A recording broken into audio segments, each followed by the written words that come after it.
So my biggest question out of reading the book is, at what point does that break when you start scaling? Because Matt Black was talking about four cells, and four cells that were all roughly in the same geographic space, in the same factory. And yes, I understand a franchise model can scale internationally and globally, and everyone adheres to the same kind of general principles in a franchise model. But in that particular model and having a marketplace, what happens when I've got a factory in Warwickshire and I've got a factory in Beijing and I've got a factory in Wyoming? How does that go small to go big scale? Where does it start to break?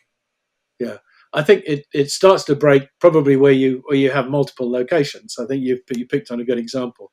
So you have to go to more of a higher type team model, maybe where you've got you have groups of people running a small business as opposed to individuals running a small business. But as long as you've got it under one roof, uh, they could go 20, 30, 50 employees quite happily. Um, you get a point at which they still don't need the central overhead departments to support them, but they do need a level of collaboration between the individuals that starts to eat up more and more of their time.